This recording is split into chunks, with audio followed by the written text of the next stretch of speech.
Trombose. Hoje eu vejo cada vez mais pessoas com problemas circulatórios. Se você tem varizes, a sua probabilidade de desenvolver trombose é muito maior. Isso já é uma dica aí para você. Então tem umas veinhas aparecendo, você tá com uma má circulação, isso aí já é 2 passos ali para uma trombose. Então fique esperto. Qual é a dica de ouro? Açúcar. Tira o açúcar da alimentação. E bebe água. E bebe água, né? Porque, óbvio, imagina, o açúcar deixa o teu sangue acharopado, deixa ele meio viscoso, deixa ele... Pegajoso, né? Pegajoso. Pesado. Diminui o pH, né? Então aumenta o processo inflamatório. E esse processo inflamatório aumentado prejudica a capacidade, inclusive, das artérias de serem elásticas, tá? Isso começa a acontecer. É por isso que a gente tem um aumento das varizes quando a gente tem uma glicemia muito alta. Porque assim, o nosso sangue, ele tem a capacidade de coagular. A gente tem lá dentro da nossa corrente sanguínea, tem aqueles elementos que são coagulantes. Eles estão ali circulando. Como que eles coagulam? Quando acontece algum processo inflamatório, ele vai lá e coagula. Porque imagina, você cortou o dedo. Se você não tivesse esse processo de coagulação, você ia sangrar até perder todo o teu sangue e morrer. Então, o teu corpo, ele tem esse processo. E o que desencadeia esse processo? Imagina que é igual uma rachadura numa parede. Ela começa e ela vai e desencadeia um processo que a tua parede inteira cai. Esse é o processo de coagulação. O que desencadeia esse processo de coagulação? Contato ali com o oxigênio. Primeira coisa.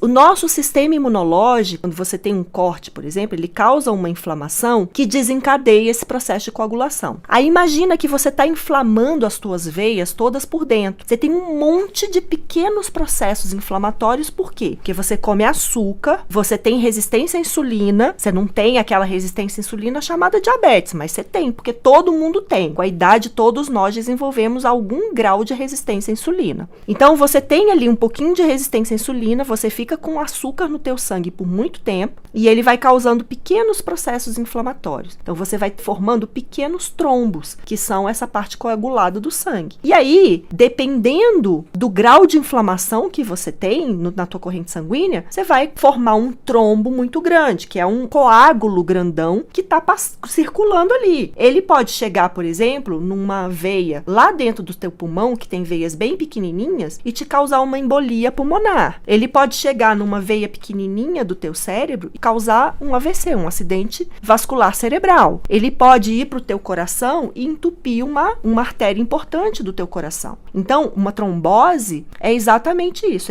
São esses coágulos grandes que vão se formando por excesso de inflamação no teu corpo. O que é muito comum, né, Klaus? Uma viagem longa de avião, aí a pessoa vai e tem uma trombose. E aí ela descobre quando esse trombo vai lá pro pulmão, vai lá pro cérebro e ela quase morre. Por que voar pode aumentar o teu risco de ter trombose? Por 2 razões. Uma variação de pressão, porque você vai para um nível muito alto, isso muda muito a tua pressão sanguínea, você variou de pressão atmosférica, e você fica sentado por muito tempo sem movimentar as pernas. E aí você vai acumulando sangue naquelas veinhas, naquelas veias lá das tuas pernas, do teu pé. Tanto é que você fica com os pés inchados. Sabe como é que você faz para evitar esse processo dentro do avião? Você faz isso aqui, ó, com o pé. Você faz esse movimento porque a batata da tua perna é como se fosse um segundo coração que você tem para impulsionar esse sangue de volta pro teu coração. Então você faz esse movimento aqui, ó, com os pés, quando você estiver numa viagem longa,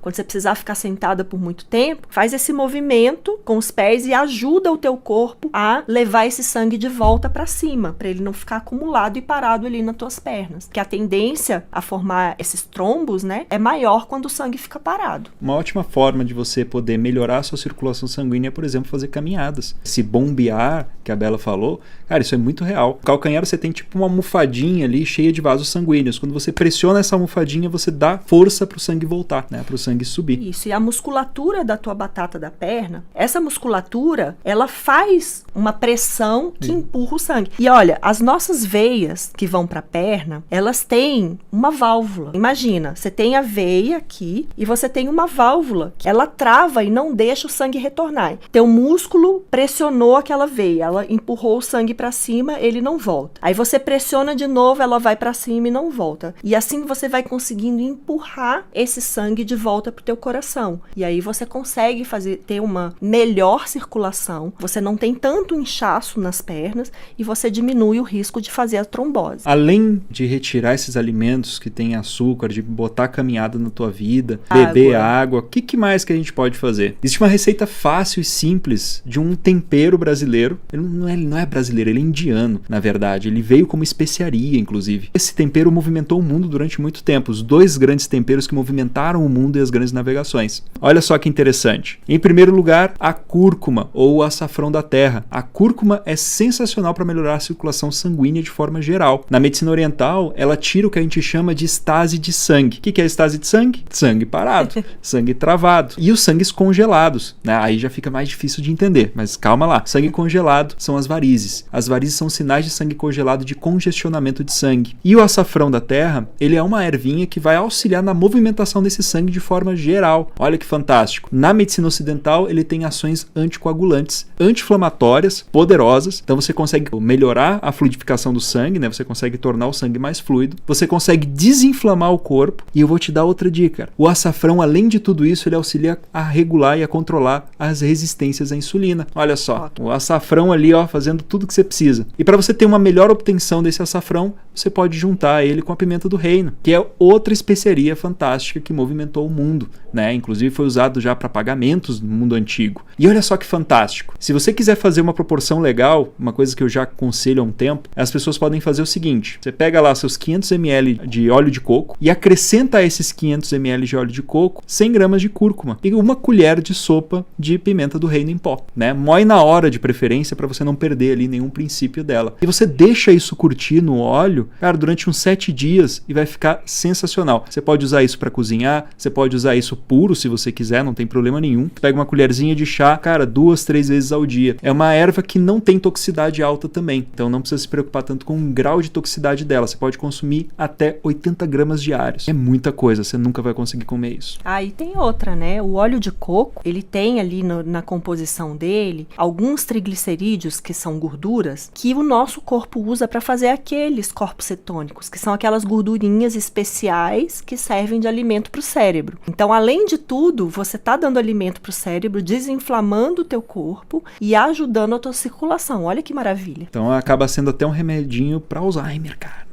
Para ajudar no Alzheimer. Sensacional, né? Como a gente vê que a parte natural, né? A natureza tem tudo que você precisa para se tratar, tudo que você precisa para se curar, né? Se você come uma alimentação natural, e eu não tô falando alimentação natureba, tá? Pelo amor de Deus, eu não tô falando de restaurante natureba, eu tô falando de alimentação natural, né? Aquilo que você compra na feira, e não esses negócios integral ou viver de granola. Como é que é o nome daquele negócio? Alpiste, né? Não é isso. Mas comer comida de verdade e utilizar a natureza para se tratar. Utilizar ervas medicinais, utilizar minerais que estão disponíveis e que têm ações fantásticas aí pro teu corpo.